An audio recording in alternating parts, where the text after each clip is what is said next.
After studying David's property and the properties in the neighborhoods, I knew before getting there that timber management would be a huge part of his site-specific plan.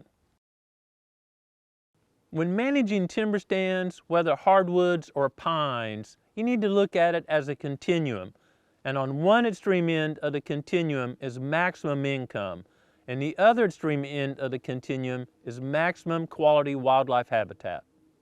Each landowner's goals fall somewhere along that continuum, and that's why it's best to have a site-specific habitat management plan so they can meet their objectives. Oftentimes I use Smilax as an indicator as soon as I get out of the truck, because it's not like they're just standing here and eating Smilax, we're going to find a big patch over there. I'm going to promise you it'll be the same across the property. But when I'm walking in here right off the bat, and I find like Smilax like this, and I'm sure they stood right here and you can see this clearly. That's deer browse. I mean, they're reaching up 5-6 foot tall to reach stickers. So we're another month, give or take, from spring green up. And they're hungry. Hungry. We hadn't been on the property long when the signs of the past timber management program became very obvious. The previous owners had high-graded the timber at David's property. While there were still some good oaks on David's property, it was obvious that sweet gums, hickories, and even eastern red cedar had filled in the gaps created by harvesting the better trees a few decades ago. All of these species, sweet gums, hickories, and hardwoods, produce a lot of viable seed, and wildlife don't consume those seeds unless they're on a starvation diet. Now, David also wishes to improve the timber stand quality, but he's heavily leaning towards the wildlife habitat side of that timber continuum. As we got into the timber just a bit, it was obvious the crowns of the trees were very small. There weren't a lot of limbs, wouldn't be a lot of leaves, and therefore not much photosynthesis. Remember, photosynthesis is what feeds a tree. If it has a small crown, it's not getting much food, and it will become weak and sick fairly soon. The small, tight crowns also greatly limited the amount of sunshine reaching the forest floor, and that's why there were no grasses or forbs growing, nothing really but a bunch of leaf litter on the floor. And we're going to want to do some TSI, so we've got a really nice oak right here, and one right there.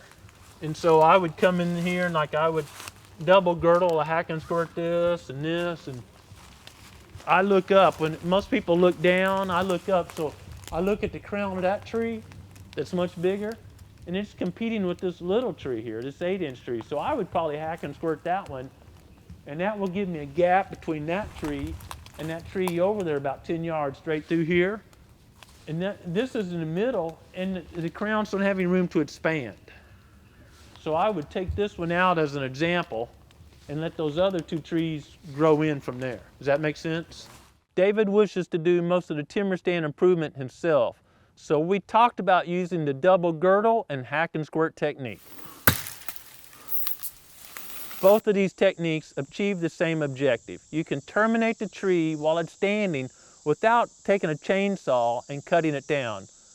When you fell a green tree and it falls against another one, well, that green tree is super heavy, think in tons, and it's going to knock the bark off, knock limbs off, and allow disease and insects to enter that tree that you want to leave standing and allow to mature.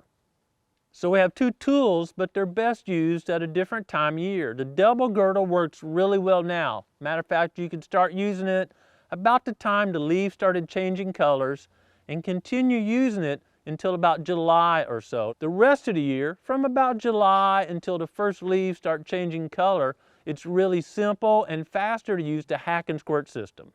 When using either of these techniques, you need to understand the forest is your canvas.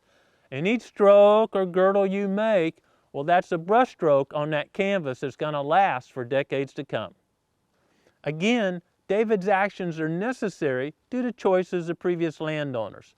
Now, those landowners didn't necessarily make wrong decisions. They just had different objectives than David. Their mission was on a different portion of the timber management continuum than David's. David can go in using the hack and squirt and double girdle technique and through time do a great job of restoring this forest quality and come pretty close to replicating what that forest was before all these timber management actions were applied to it. Another really good indicator of the current habitat quality is to see what deer are browsing on. You know, I knew David's property had a closed canopy forest and there wasn't a lot of food there, but I gotta tell you, I was surprised to see eastern red cedar had been heavily browsed and even some trifoliate orange had been browsed on.